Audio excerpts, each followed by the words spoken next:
नमस्कार, मैं हूं गंगेश गुंजन। सत्ता का रास्ता भले ही यूपी से गुजरता हुआ आपको दिखता हो, लेकिन दिमाग में कहीं ना कहीं बिहार का असर होता है। इस बार फिर अरसे बाद बिहार किंग मेकर की भूमिका में है और किंग मेकर बन रहे हैं नीतीश कुमार। नीतीश कुमार की भूमिका इतनी अहम है कि उनके एक कदम दाएं या बाएं चलने से सत्ता में कुछ न कुछ बदलाव बिल्कुल साफ तौर पर महसूस किया जाएगा। अब ये क्या है, किस ओर जा रही है राजनीति, इन तमाम विषय पर हम बातचीत करेंगे। केंद्र में इस बीच सत्ता की पूरी तैयारी हो चुकी है और सबकी नज़र नीतीश कुमार पर बनी हुई है कि नीतीश कुमार का अगला कदम क्यों होगा। हाल के वर्षों में कुछ ऐसी चीज़ें हुई हैं कि नीतीश कुमार के एक पाले से दूसरे पाले में जाने को लेकर कई तरह के कयास लगाए गए, उनका एक अलग नामकरण कर दिया गया। क्या वो उसी दिशा में बढ़ेंगे? क्या उनकी सियासत फिर एक बार उसी दिशा में बढ़ेगी, या इस बार वो बिल्कुल कट्टरता के साथ एक किसी गुट के साथ जुड़े रहेंगे, पूरी निष्ठा के साथ उससे जुड़े रहेंगे? इन तमाम विषयों पर हम चर्चा करेंगे। पटना से हमारे साथ निविड़ जी जुड़े हुए हैं, जो वरिष्ठ पत्रकार हैं। डॉक्टर संजय हमसे जुड़ेंगे। डॉक्टर संजय राजनीतिक विश्लेषक हैं। बहुत अरसे बाद डॉक्टर संजय आप और हम साथ कार्यक्रम में बैठे हैं, बहुत स्वागत है आपका। और एसके राजीव जी हैं, हमारे एडिटर बिहार। उन सब से हम बातचीत करेंगे और समझने की कोशिश करेंगे कि वाकई बिहार की राजनीति फिर एक बार दिलचस्प मोड़ पर कैसे पहुंच गई है और यहाँ से जो राजनीतिक संदेश निकलेंगे उसका क्या असर होगा। सबसे पहले निविड़ जी, आपको क्या लगता है, अभी तक जो छवि बनी हुई है मुख्यमंत्री की, वो ये है, हाल के वर्षों में उनकी ऐसी छवि बन गई कि वो एक पाले से दूसरे पाले में अपनी सुविधा के अनुसार बदलाव कर लेते हैं। इस बार निष्ठा कितनी रहेगी एनडीए के प्रति? या सबसे बड़ी बात ये होती है कि जब आप चुनाव में जाते हैं, अपने मतदाताओं को आश्वस्त करते हैं, दूसरे पक्ष के मतदाताओं को साथ लेते हैं, ये कह के कि ये आपका गुट है, आप मानसिक रूप से इनके साथ हैं, इस विचारधारा के रूप में आप इनके साथ हैं। क्या इस बार बदलाव, चूंकि बहुत कयास चल रहे हैं, तो हमने सोचा कि इसको एक समझ लिया जाए कि कहाँ ये दिशा जाती हुई दिख रही है आपको क्या लगता है, क्या नीतीश कुमार फिर एक बार प्लान चेंज करेंगे?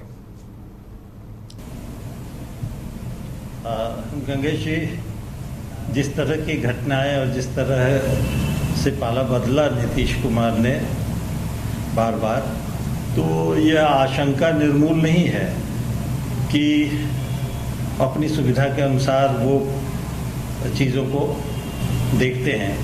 लेकिन राजनीतिक हालात जो बिहार के हैं और उसको अगर गहराई से देखा जाए तो आप देखेंगे कि बिहार में नीतीश कुमार इनएविटेबल अभी तक बने हुए रहे हैं, इसलिए इनको यह छूट है।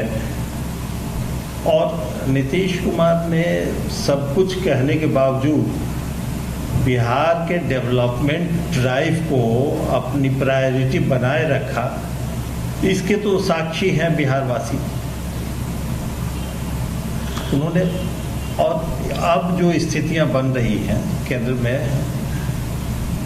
तो केंद्र में भी नीतीश कुमार इनएविटेबल हो गए हैं। बिहार के लिए हर्ष का विषय है कि बिहार एक बार फिर से किंग मेकर की भूमिका में है। हमारे यहाँ का कोई नेता जो है वो वाइटल रोल प्ले करने जा रहा है। और मुझे नहीं लगता है कि इस बार नीतीश कुमार के पास अब पीछे वापस लौटने की कोई वजह है। वजह है या नहीं है, ये एक विषय है निविड़ जी।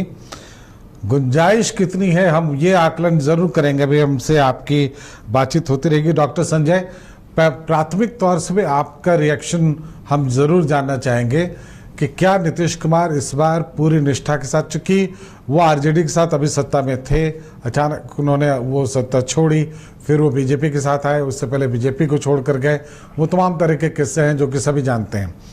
बड़ा इम्पॉर्टेंट ये है कि क्या इस मोड़ पर नीतीश कुमार कोई ऐसा प्रलोभन है जिसकी वजह से पाला बदलने के बारे में सोच सकते हैं? देखिए, राजनीति में निष्ठा जैसी कोई चीज नहीं होती है, परिस्थितियां होती हैं। और अगर परिस्थिति अनुकूल होगी, गए थे दिल्ली में प्रधानमंत्री मोदी जी से मिलने, जब एक पोल आने लगा था, इनपुट भी इनको मिला होगा, तो ये कहते थे कि अभी तो बहुत अच्छी स्थिति है बिहार में, क्यों ना बिहार में चुनाव में चला जाए। चाहे प्रधानमंत्री जी से इनकी मुलाकातें भी हुई, बातें भी हुई, गृह मंत्री जी से फोन पर बात हुई, और उन्होंने कहा कि पहले परिणाम आ जाने दीजिए, सरकार का गठन हो जाने दीजिए, फिर इस पर हम लोग बात करेंगे। तो नीतीश कुमार जी जो चुनाव हारे हैं, मतलब 43 सीटों पर जो आ गए, तीसरे नंबर की पार्टी बन गए हैं, ये कहीं ना कहीं से ये टीस इनके मन में अभी भी है। और ये चाहेंगे कि जब गठबंधन की सरकार बनती है, जिसमें एनडीए में एक हम किंग मेकर की भूमिका में होंगे, तो हम एक सरकार से जरूर चाहेंगे, केंद्र सरकार से, कि बिहार में चुनाव में हम लोग चले। तो लगता है कि नीतीश कुमार जी पहले तो चाहेंगे कि बिहार में एक चुनाव हो जाए, और चुनाव में वो चाहेंगे कि बीजेपी के साथ ही हम चुनाव में जाए। ठीक है, 9 सीटें 8 सीटें घट जाना अलग बात है, लेकिन 30 सीटें बिहार में एनडीए को मिली है, वो बिहार में एनडीए ने परफॉर्म करके दिखाया था। इस बात का कॉन्फिडेंस नीतीश कुमार को है। रह गई बात प्रलोभन की, तो प्रलोभन तो चलते ही रहता है। अब कल ही खबरें चल रही थी कि इनको प्रधानमंत्री का ऑफर दिया जा रहा है। नीतीश कुमार जी जो आज गए हैं, तो जानकारी मुझे मिली है कि 4 मंत्रियों का लिस्ट ये लेकर के गए हैं, विभाग का लिस्ट लेकर के गए हैं, केंद्र इनको कितना देता है कि केंद्रीय मंत्रिमंडल में इनके मंत्रियों को कितनी जगह मिलेगी, नहीं मिलेगी। तो अभी नीतीश कुमार जी अभी रहेंगे एनडीए के साथ, अभी वो तुरंत वो फिर पाला बदलने की स्थिति में नहीं होंगे। हालांकि विपक्ष खुश है इस बात को लेकर के कि नीतीश कुमार का जो स्वभाव रहा है, अगर बहुत ये नहीं होगा तो फिर हो सकता है कि हमारे पाले में आ जाए। और चंद्रबाबू नायडू और नीतीश कुमार 28 का एक आंकड़ा है जो एनडीए को सरकार बनाने में एक प्रमुख भूमिका अदा कर रहा है। तो नीतीश कुमार कहीं फिर से कोई निर्णय न ले ले, हमारे पास ना आ जाए, तो प्रलोभन दिया जाएगा, बातें होंगी, लेकिन मुझे नहीं लगता है कि नीतीश कुमार जी अभी कोई पाला बदलने जा रहे हैं। हाँ, मतलब ये है कि आपको भी अभी नहीं लगता है कि पाला बदलने वाली स्थिति अभी नहीं आई है? इसके राजीव, ये लगातार खबरें आई हैं, और सबसे इंटरेस्टिंग है कि उसमें कुछ खबरें बिल्कुल प्लांटेड हैं, जो देखने से लगती हैं, प्रथम दृष्टया लगती हैं कि वो प्लांटेड खबरें हैं। और इस तरह की खबरें प्लांट की जा रही हैं बिहार में भी, और महाराष्ट्र में भी, और उसी तरह से आंध्र प्रदेश में। आंध्र प्रदेश में कैटेगरिकली बहुत साफ तौर पर मना कर दिया गया है टीडीपी के द्वारा कि वो पूरी निष्ठा के साथ बीजेपी के साथ बने रहेंगे, मतलब एनडीए के साथ बने रहेंगे चंद्रबाबू नायडू। तो वो तो क्लियर है। क्या आपको कहीं कोई गुंजाइश दिखती है, चूंकि अभी तुरंत उन्होंने आरजेडी को छोड़ा है, और आरजेडी अपनी तरफ से पूरी कोशिश कर रही है ये संकेत देने की कि नीतीश कुमार उनकी पहुंच से दूर नहीं है। ऐसा कई बार बोलने से उनको लगता है ऐसा कि कुछ भ्रम की स्थिति पैदा होगी, और उस भ्रम की स्थिति का फायदा वो उठा ले जाएंगे, ऐसा वो उनकी प्लानिंग साफ दिखती है। तो क्या ये भ्रम की स्थिति पैदा करने में तैयार, पूरी तरह से सफल हो जाएंगे इंडिया के लोग, इंडी गठबंधन? नहीं गंगेश जी, कल से जो कुछ घटनाक्रम के विषय में हम लोग जिक्र कर लें कि कल आपको याद होगा कि दोपहर में आपसे भी मेरी बातचीत हुई जिन मुद्दों को लेकर के, और आपने उस समय भी यही बातें कही थी जो भी आप ऑन स्क्रीन बोल रहे हैं कि बहुत सारी खबरें जो है वो प्लांटेड है। कल दोपहर में अचानक खबरें आती हैं कि नीतीश कुमार के पास शरद पवार का फोन आता है, फिर थोड़ी देर बाद खबरों का खंडन किया जाता है कुछ चैनल के द्वारा, और ये कहता है कि शरद पवार ने कोई फोन नहीं किया है। फिर एक खबर आती है कल देर शाम, लेकिन उस खबर में सच्चाई रहती है, क्योंकि वो ऑन स्क्रीन मीसा भारती जीतने के बाद बयान देती है और वो कहती है कि चाचा हमसे दूर नहीं है और चाचा अपने परिवार से ज्यादा दिनों तक कोई भी चाचा वो दूर नहीं रह सकते हैं, उनको हम लोग मना लेंगे और आप देखिएगा कि इंडी गठबंधन की सरकार बिहार में बनेगी। चलिए यहाँ तक ठीक है यहाँ तक, लेकिन आज आप इसको इत्तेफाक भी मान सकते हैं, क्योंकि आज जिस तरीके से विस्तारा एयरलाइंस में तेजस्वी यादव और नीतीश कुमार आगे पीछे की सीट पर बैठते हैं, साथ जाते हैं और फिर एक फोटो जो है वो वायरल होता है। उस फोटो में नीतीश कुमार और तेजस्वी यादव अगल बगल की सीट पर बैठ के गुफ्तगू करते दिख रहे हैं और कहा यह जा रहा है कि 20 मिनट तक उनकी बातचीत होती है। हालांकि इस फोटो के रिलीज होने के बाद बीजेपी की धड़कनें बिहार में निश्चित तौर पर तेज हो जाती है। उसके बाद फिर बयान आता है और उस बयान में यह कहा जाता है कि भाई जेडीयू की तरफ से 3 सीटें जो है उसकी मांग की गई है कि मंत्रिमंडल में हमारा 3 जो है वो चेहरा होगा मंत्री का। देखिए राजीव, जो मुझे लगता है ये बहुत हार्ड बार्गेनर हैं। नीतीश कुमार बार्गेन करने में हम कह सकते हैं बहुत हार्ड और बहुत कुशल हैं। तो टीडीपी के साथ भी ऐसा ही है। तो ये जो तस्वीरें जारी की गई हैं, कहते हैं एक तस्वीर में 1000 शब्द बोलने की क्षमता होती है।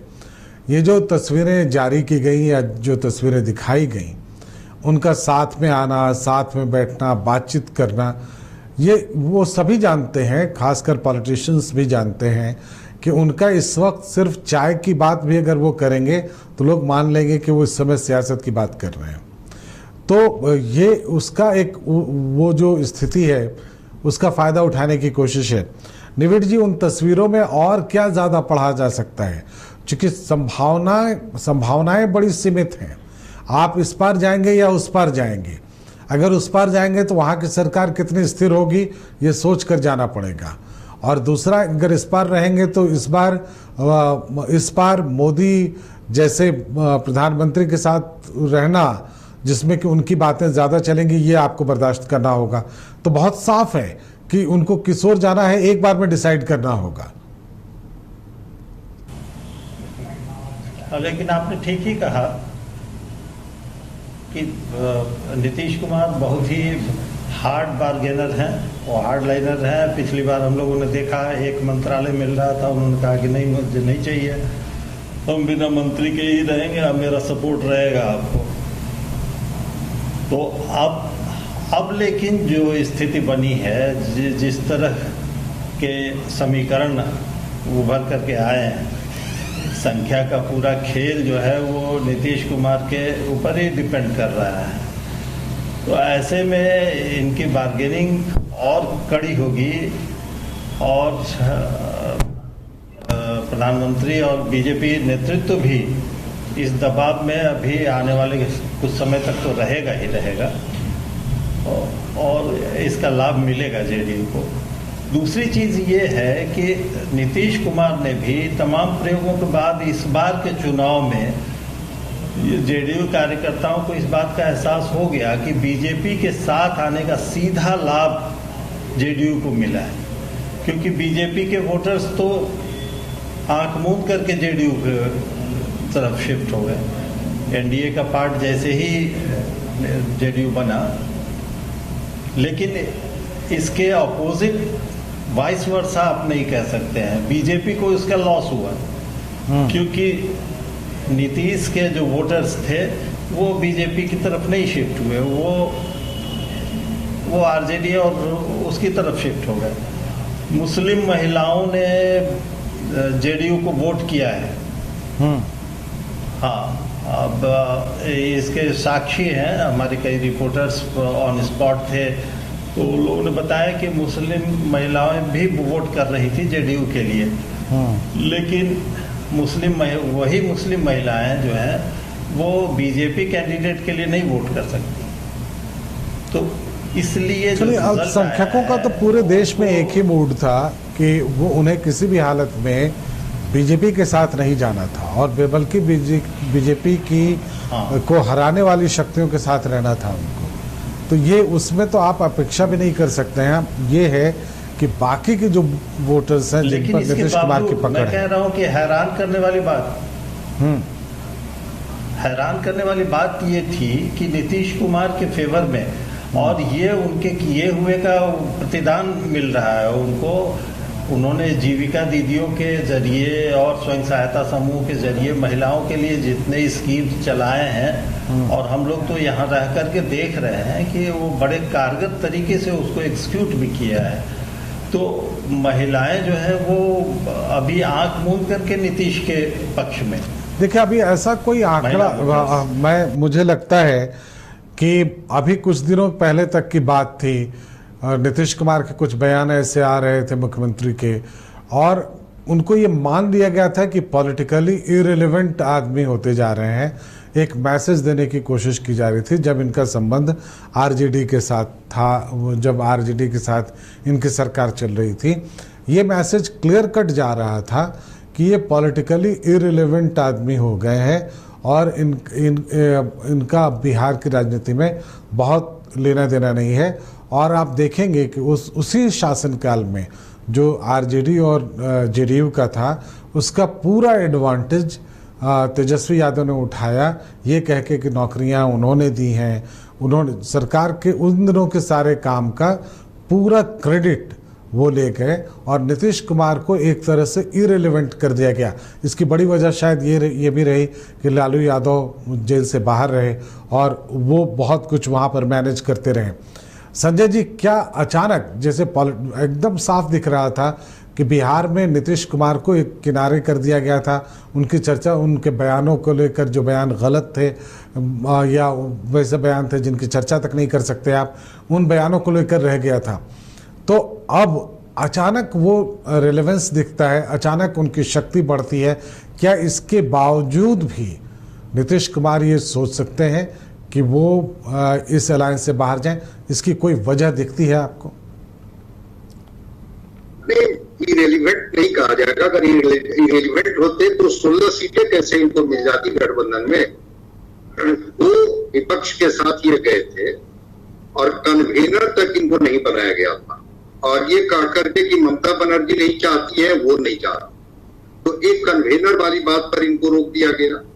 दूसरी चीज, क्या 16 सीटें उस गठबंधन में इनको आरजेडी दे देती, इस पर भी डाउट था। उस सीटों पर इन लोगों की बातचीत बढ़ी थी, लेकिन क्या ये तो अड़ गए थे। बार बार इनके नेताओं का बयान आ रहा था कि जो जीती हुई हमारी सीटें हैं, जो सीटिंग है, वो तो हम लड़ेंगे ही। क्या इस पर जो विपक्ष था या जो इंडिया गठबंधन था उसने सहमति दे दी थी कि हाँ सीटिंग गेटिंग होगा? लेकिन बीजेपी ने इनको 16 सीटें दी। बीजेपी इनके महत्व को कभी भी कमतर करके नहीं आता। एक दूसरी बात, जो जीविका दीदी और स्वयं सहायता समूह वाली महिलाओं की बात की जा रही है, कहा तो जा रहा है कि 18 लोकसभा सीट है जहां पर 10 से 12% महिला वोटरों ने अधिक मतदान किया। कई जगहों पर तो 13%, 14%, 15% अधिक मतदान किया, और महिला वोटर आज भी नीतीश कुमार के साथ इंटैक्ट है और ईबीसी आज भी इंटैक्ट है।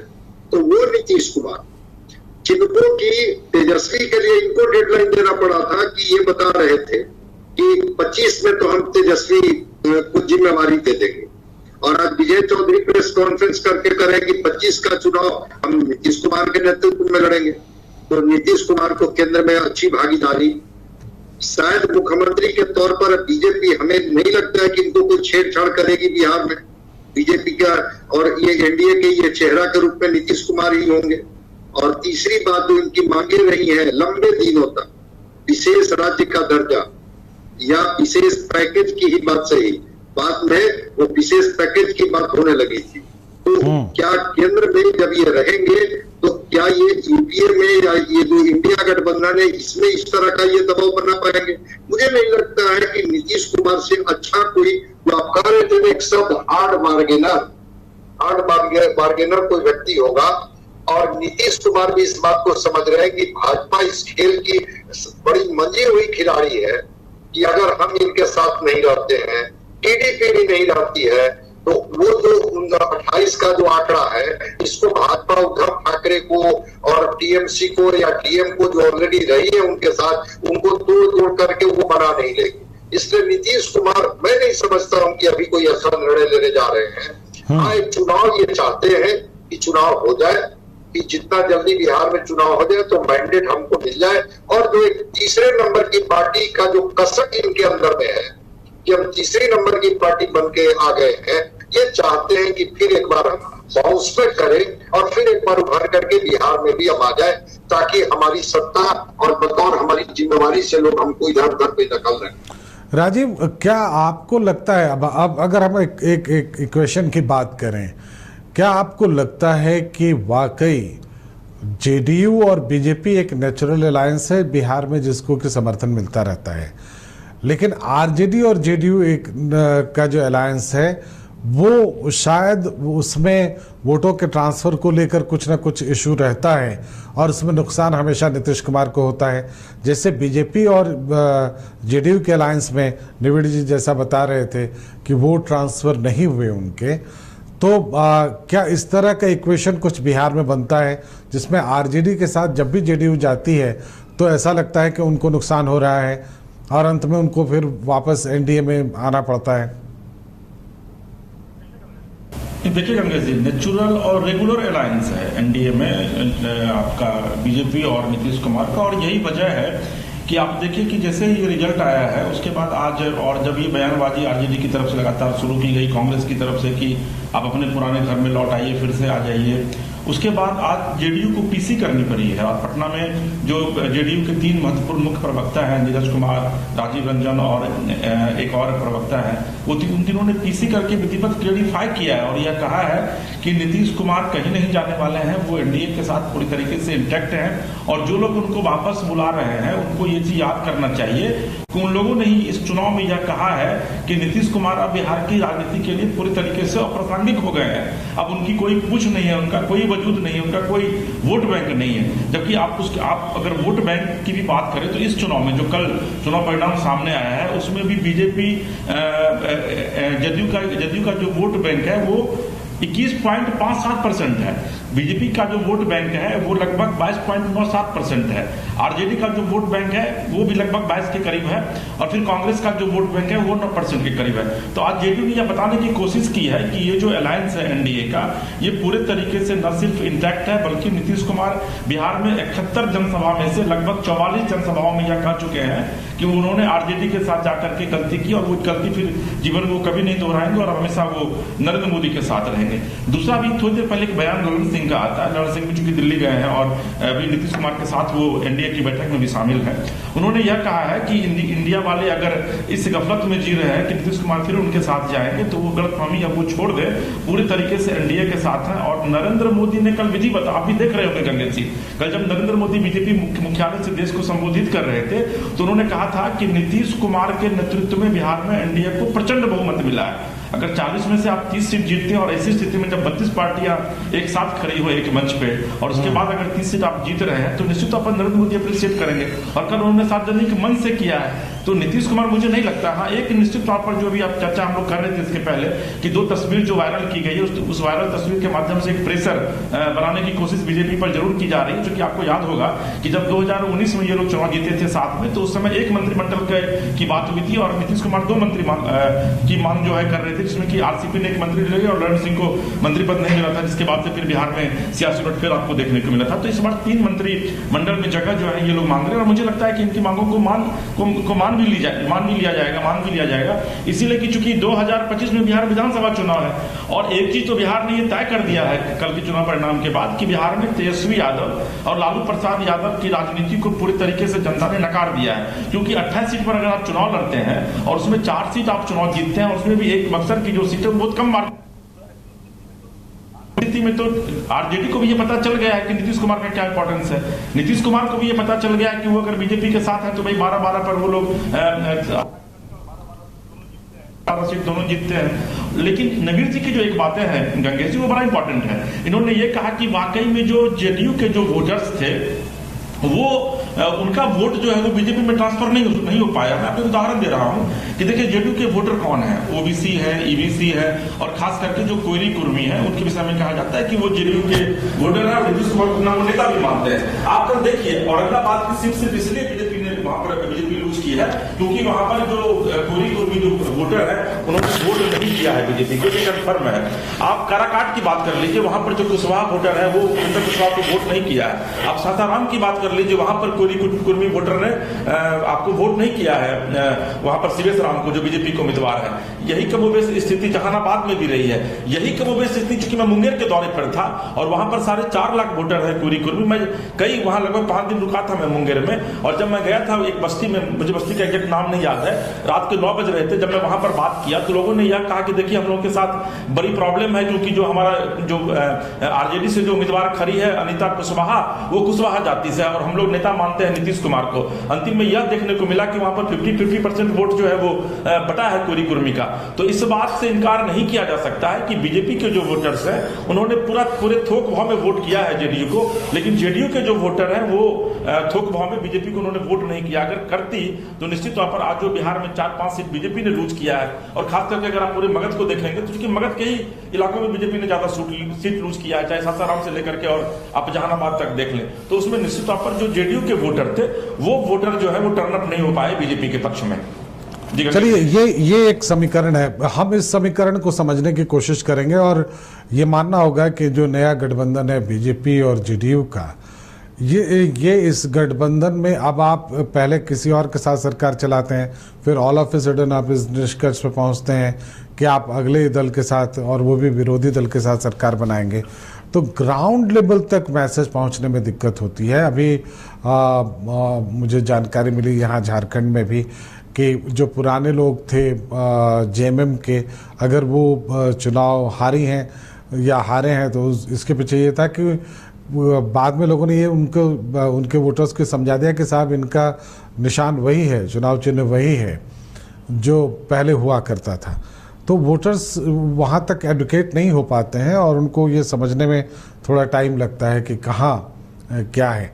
लेकिन हाँ, ये ज़रूर है कि ये जो इक्वेशन है, आप लोग जिसकी बात कर रहे थे कि बिहार में नीतीश कुमार और बीजेपी की जोड़ी, और उधर आप दूसरे पक्ष में चले जाएं तो आरजेडी और कांग्रेस और अन्य दलों की जोड़ी, तिकड़ी या 3 या 4 दल हैं उसमें, तो उन सब को अगर जोड़ दिया जाए तो वहाँ पर जब तक बीजेपी और जेडीयू साथ हैं ये भारी पड़ेंगे और बाकी लोग पीछे छोड़ेंगे। निवेद जी, कितना सहमत हैं आप इससे? नहीं, बिल्कुल। बिहार की राजनीति में तो ये 3 फैक्टर्स तो इम्पोर्टेंट नहीं, 3 फैक्टर्स ही है वर्चुअली, आरजेडी, जेडीयू और बीजेपी। यही 3 इम्पोर्टेंट पार्टीज हैं और जिनके इर्द गिर्द, और 3 में कोई 2 एक साथ हो जाते हैं तो तीसरे पे भारी पड़ना ये एक स्वाभाविक परिणति है और ये होता रहा है। अब नीतीश कुमार के लिए वो पाला बदल करके देख चुके हैं, लेकिन ज़्यादा कंफर्टेबल और उनका रेगुलर अलायंस, जैसा कि राजीव ने कहा कि वो नेचुरल अलायंस ही नहीं बल्कि रेगुलर अलायंस है, 17 साल तक साथ में चलाया और मज़े में चलाई इस सरकार। उन्होंने नीतीश कुमार को पर्याप्त सम्मान और प्रतिष्ठा के साथ उनको काम करने दिया गया, बीजेपी ने कहीं कोई बाधा नहीं पहुंचाई कभी भी।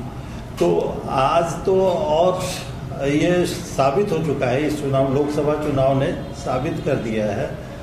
ऐसे भी लोकसभा चुनाव में जब नीतीश कुमार 14 वाले चुनाव में नीतीश कुमार बहुत निराशा में चले गए थे। आपको याद होगा कि एक ही सांसद चुनाव पाए थे उनके, पूर्णिया से संतोष कुशवाहा जीत गए, नालंदा से, हाँ, या नालंदा से। तो बड़ी निराशा में चले गए थे। निराशा में जाकर के उन्होंने फिर राजनीति से संन्यास लेने की बात कही थी, जीतनराम मांझी को आगे कर दिया था, और उसके बाद से नीतीश जिस लय में चल रहे थे वो लय बिल्कुल वही एक ऐतिहासिक मोड़ है जहाँ के नीतीश अपनी लय खो देते हैं और उसके बाद से उस लय को पकड़ने की कोशिश में उनके कई निर्णय हुए जिसको कि हम लोग हास्यास्पद मानते हैं, उनका मखौल उड़ाया जाता है। लेकिन चलिए, संजय जी से एक बात जरूर हम जानना चाहेंगे। इक्वेशन आप कुछ कहना चाह रहे हैं निविड जी? हाँ, मैं ये कह रहा था कि एक चीज और आजमा करके देख लिया इन्होंने, क्योंकि आरजेडी के साथ जाते ही उनका वो वोट बैंक जो है वो दरकना शुरू हो जाता है। जिन लोगों ने कि इनको लॉ एंड ऑर्डर के लिए सुशासन पुरुष के रूप में नीतीश कुमार को एक्सेप्ट किया था और इनको भारी बहुमत से 2010 में सरकार बनाने का